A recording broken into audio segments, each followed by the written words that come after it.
indexing makes that part very easy. Decentralization aspect, we force them to compete with each other to optimize the subgraph, make sure it's performant. So what we do is when we talk to a non-EVM chain, we need to have a firehose integration first. It's all blockchain based in the backend, which you as the end user, you will never notice.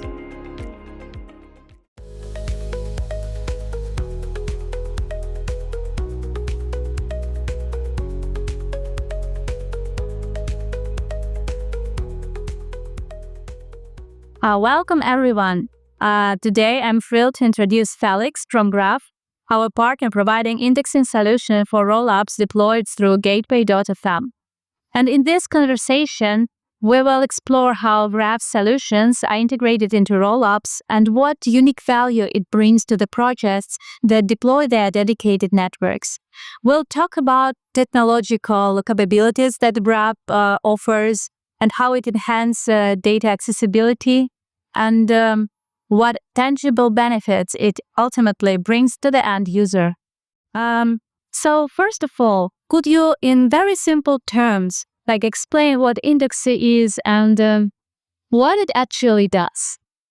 What it actually does. I'd like to do these without talking technically as much as possible. So most of us haven't had a book in their hands for quite some time, but if you remember one of these encyclopedias back in the day, or any sort of book in school for that matter, they always have an indexing section in the back. Meaning that if somebody asked you to find a specific word or something, you would be able to go there, look it up, find the page and go there. What's the alternative to that? You would skim through the book page by page. It would take you very, very long time. And in blockchain, we have the same problem, just that the amount of data is magnitudes worse. So blockchains are write optimized, meaning we can dish out tons of data, terabytes, petabytes of it, but then actually getting it back in an organized format that will allow, for example, front-end developers to display very specific data about that they want to show to their users. It can be very costly and time consuming, and indexing makes that part very easy. And what differs Graph's solution from other indexers on the market? What makes it stand out?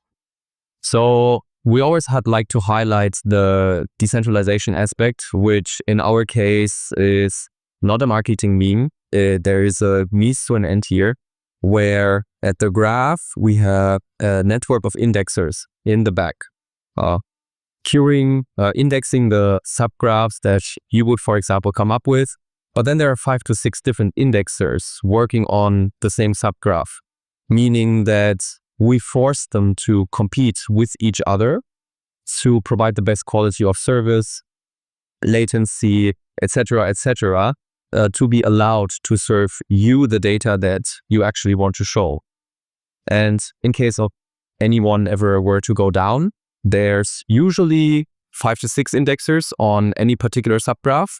So there are others to pick up the slack, meaning the quality of service and redundancy is very improved compared to more centralized competitors. I see. That's really cool. And do you think that the project should start having indexing its blockchain from the day one? What benefits do projects get from having this indexing capabilities from the day one?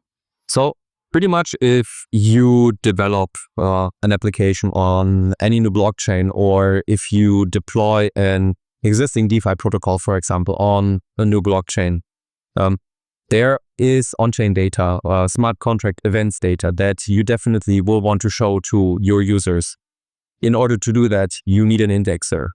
And the earlier you get an indexer, for example, during testnet, the more time you actually, as the developer, have to optimize the subgraph, make sure it's performant, etc., etc. So there is a very strong case here that on any new chain, there should be some sort of indexing solution as early as possible. Okay, and could you provide some real cases, use cases where indexer Graph is utilized and how it helps the project? So historically, for example, what people tend to look at quite a bit is our analytics pages, like the Uniswap analytics page, where it gives you all the information about TVL, different pools. That's what the graph is being used for. Nowadays, we work on even cooler edge case scenarios. I heard about an app that's based here in the Southeast Asian region called freedom.world, if I'm not mistaken, where they're sort of building community hubs that are like a TripAdvisor, basically. You as a restaurant owner, you can sign up. It's all blockchain based in the back end, which you as the end user, you will never notice. And all the data that is displayed is actually taken from the blockchain and then displayed to the end user, who again don't know that there's actually using something that's powered by blockchain. To show this data, you need the graph, or they are using the graph. And what are the challenges the project usually face when they're trying to implement Indexer? So nowadays, if you are EVM based, luckily there aren't too many challenges anymore, because this is what we do. I lead the chain integrations, and we have it down to a T. The only technical requirement is that we need an RPC provider to actually be able to get the data and pull it from somewhere. Challenges arise, however, in the non-EVM space, and I know Fortdata, for example, is looking to be much more active in the rollup ecosystem. With non-EVM chains, we actually have to look on a case-by-case basis, what the calls are structured like, how the nodes operate, and we may need to do some customizable work that our graph nodes in the back are able to read all the data that the chain is emitting. Okay, so we are going more deeply into tech now, and that's cool thing. Actually, so are there any differences on how Indexer works on different blockchains? There are EVM chains and other chains, so could you a little bit unfold this? So EVM is fairly simple because graph node itself, we are from the Ethereum ecosystem. That's what graph nodes are optimized for. For the non-EVM bit, we need to make it at a high level. We need to make the graph node be able to read the data that is coming in from the non-EVM chain as if it was EVM. So we have something called Firehose, which is what Streaming Fast, they are another core developer in our ecosystem, has developed and are also offering to chains. So what we do is when we talk to a non-EVM chain, we need to have a Firehose integration first. It's actually very performant as well, enables streaming of data, etc. And then Streaming Fast will give us an RPC node endpoint to actually be able to read the data as if it were EVM.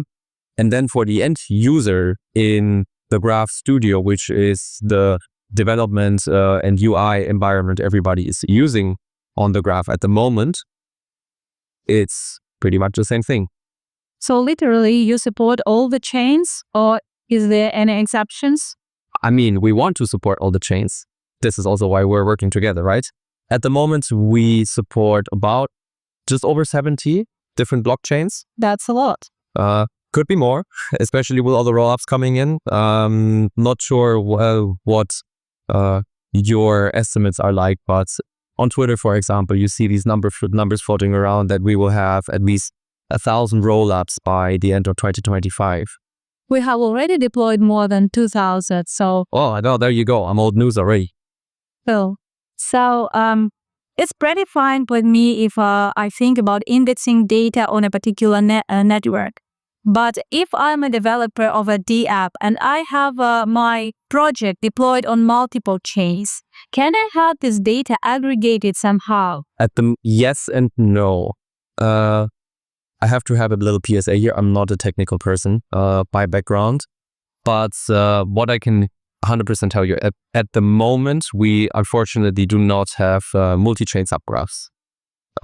We've been getting these requests, but it's actually fairly difficult to pull off. We are working on a different solution that I don't want to front run our product and marketing team here, but we are actively thinking about how to get to a better cross-chain capability in the indexing stack, make subgraphs more composable. Because if you run a D-app on multiple chains, at the moment, the way it works is you would have to launch the same subgraph, like a DEX, for example. You would have to create the same subgraph on each chain individually. It works, but we can do better. And one part would be to have composable subgraphs where you take something pre-existing and then you alter it to your specific needs, thus making the entire development process and developer experience just a little easier. So how do you see Graph evolving with all these L2 solutions and rollups coming into the play? The Graph is in a fascinating position. We've been around for a couple of years. The Graph invented subgraphs, and there's a competition now. There's a marketplace. There are new technologies incoming.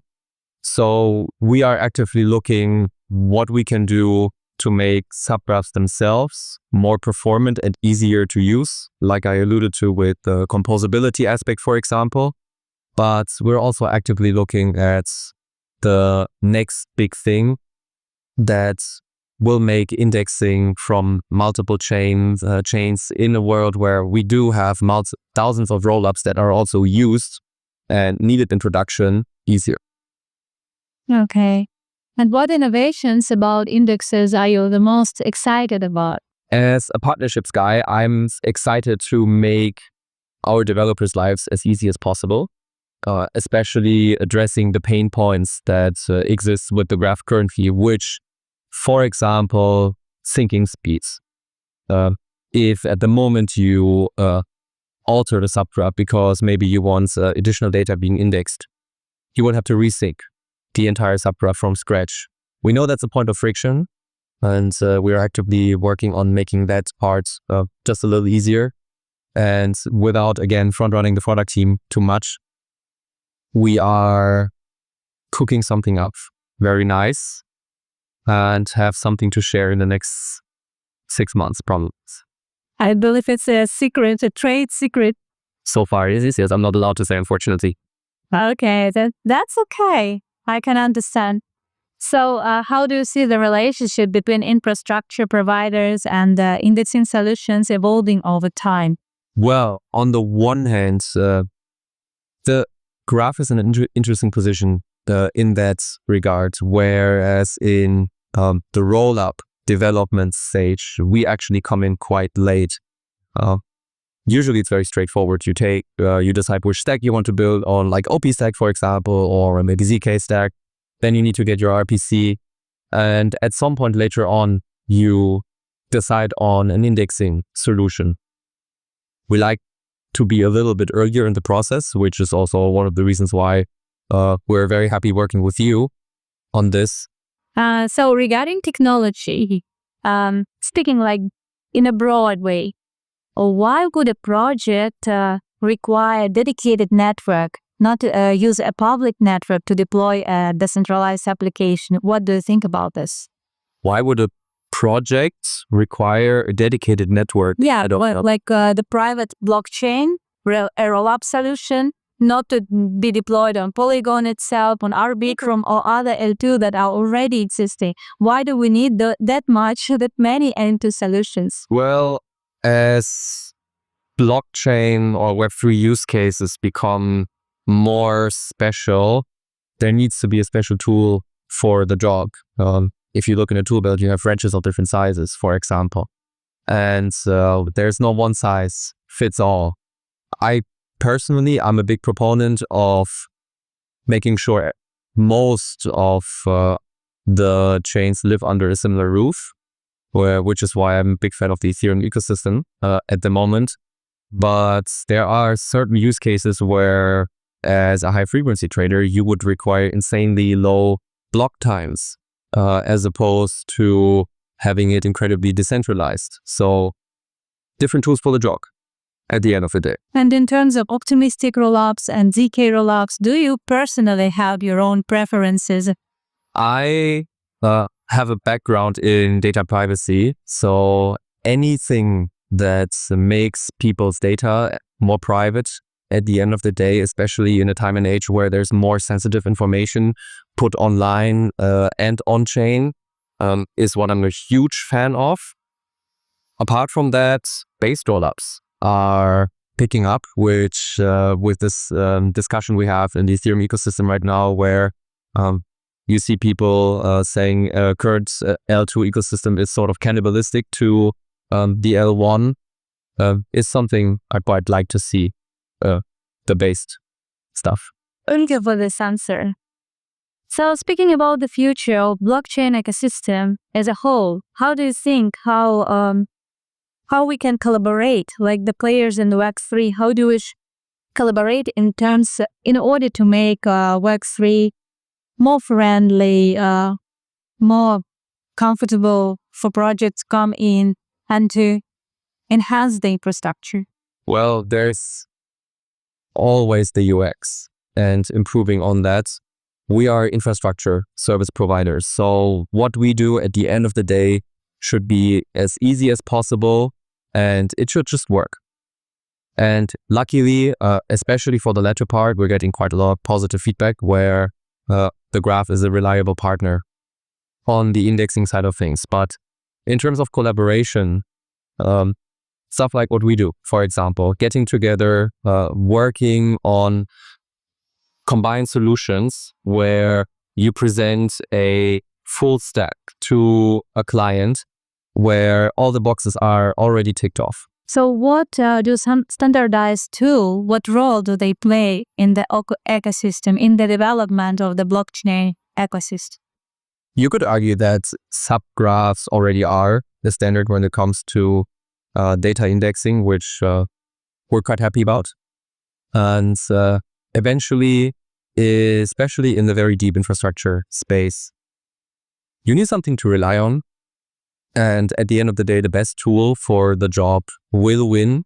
That is not to say that subgraphs will be the best tool for the job forever.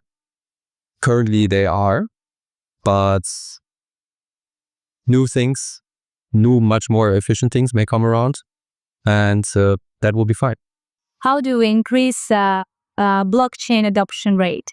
How do we bring big enterprises? Do you think that the industry is coming into the way where most of companies, more or less, will have their own dedicated network at some point of time? That's entirely possible. It opens up a whole can of philosophical conversations between modular and more monolithic viewpoints. Both have their place in our ecosystem. Again, different tools for the job, but what we see from the enterprise side is quite a large interest in running their own blockchain ecosystem at the moment, especially in the enterprise, to also have a sense of control and also being accountable and transparent to whoever party, regulators, for example, they need to be accountable for at the end of the day.